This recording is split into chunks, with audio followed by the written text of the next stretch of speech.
ताकि प्रत्येक महीने में नियत तिथि को सबका वेतन भुगतान हो जाए। माननीय मंत्री, नहीं तो सूद समेत वेतन भुगतान की व्यवस्था कीजिएगा। एक बात, बिहार ही नहीं पूरा भारत देश जानता है कि बिहार के नियोजित शिक्षकों को समय पर वेतन नहीं मिलता है। कभी 2 महीने के जगह 1 महीना, तो कभी 4 महीने के जगह 1 महीना, तो कभी 3 महीने के जगह 1 महीना का वेतन भुगतान होता है। कभी महीने के 5 तारीख को, कभी 10 तारीख को, कभी 15 तारीख को, कभी 25 तारीख को, और कभी वो भी नहीं। कारण जो भी हो, जो कारण बताया जाता है कि केंद्र सरकार ने अपना केंद्रांश नहीं दिया, राज्य सरकार के पास पैसा नहीं है, जो भी कारण है, यह कितना सही है इसकी बात हम नहीं करेंगे। लेकिन शिक्षकों की जो स्थिति होती है, वेतन नहीं मिलने के कारण, समय पर वेतन भुगतान नहीं होने के कारण उनकी जो ज़रूरतें होती है, क्या उन्हें राहत मिलती है? उन्हें जो प्रीमियम भरने होते हैं, उन्हें जो राशन का पैसा देना होता, बकाया का भुगतान करना होता, क्या वहाँ उन्हें राहत मिलती है? नहीं मिलती है। वहाँ उन्हें ब्याज देना पड़ता है। वर्षों से नवप्रशिक्षित शिक्षकों का बकाया भुगतान नहीं हुआ। लाखों रुपया सरकार के पास बाकी है, लेकिन आज तक भुगतान होने की पहल नहीं हो पाई है।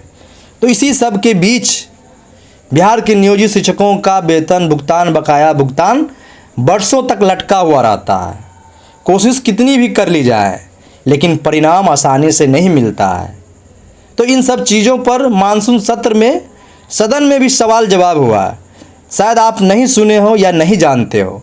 मैं आपको इस वीडियो के माध्यम से सुनाऊंगा, दिखाऊंगा कि सदन में क्या जवाब और सवाल हुआ, क्या सवाल किया गया और जवाब क्या मिला। माननीय एमएलसी ने कहा कि सरकार अगर समय पर वेतन भुगतान का व्यवस्था नहीं कर पाती है तो सूद समेत वेतन भुगतान करने की व्यवस्था करें, तभी नियोजित शिक्षकों को राहत मिलेगी। क्योंकि सरकार की जो स्थिति है, उनके अधिकारियों की जो स्थिति है, वो संतोषजनक से कई गुना नीचे है। वो गंभीरता से काम करते ही नहीं है। कभी सरकार अपने स्तर से फेल होती है, तो कभी अधिकारी के स्तर से फेल हो जाती है। तो ये सब चीज़ कब तक चलेगा? सरकार यह सुनिश्चित करे कि अगर समय पर वेतन भुगतान नहीं कर पाती है सरकार और सरकार का सिस्टम, तो वो सूद समेत वेतन भुगतान करे। ये सभी बातें आप इस वीडियो में माननीय एमएलसी जो सदन में सवाल जवाब के बीच बातें हुई, चर्चा हुई, वो आप जानेंगे और आपको हम सुनाने जा रहे हैं। लेकिन इससे पहले मैं आपसे अपील करूंगा कि अगर अभी तक आपने टीचर जंक्शन यूट्यूब चैनल को सब्सक्राइब नहीं किया है तो सब्सक्राइब कर लें, बेल आइकन दबा लें, क्योंकि यहाँ पर आपको मिलता है शिक्षा, शिक्षार्थी एवं शिक्षकों से संबंधित हर वो खबर जो आपके लिए ज़रूरी है।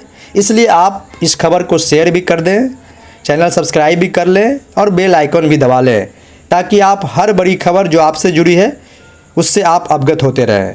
चलिए आपको सुनाते हैं सदन में क्या सवाल हुआ और जवाब में क्या मिला। वो सभी चीज़ आप खुद अपने आँखों से देखें और कानों से सुने। मंत्री महोदय प्रश्न के दूसरे खंड को देखें। प्रश्न के पहले खंड में है विभागीय लापरवाही एवं संवेदनहीनता के कारण 6 महीने तक बकाया रहता है, और दूसरे खंड के बारे में तो कुछ बोला ही नहीं। क्या है दूसरा खंड बताइए। दूसरा खंड है जो कि सरकार ससमय वेतन भुगतान की व्यवस्था कैसे और कब तक करना चाहती है। साथ ही सदन के अन्य सदस्य भी सहमत होंगे।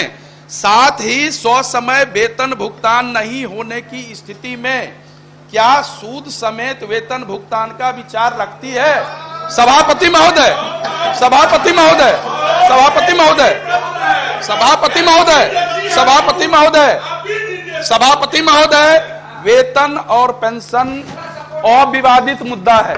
वेतन और पेंशन संवैधानिक व्यवस्था के अनुसार जिनको आप नियुक्त करते हैं उनको वेतन देते हैं, और प्रत्येक कार्य महीना जो है उसके दूसरे महीने में जो प्रथम सप्ताह है कोई नियत तिथि होनी चाहिए जिसमें वेतन खाते में चले जाए।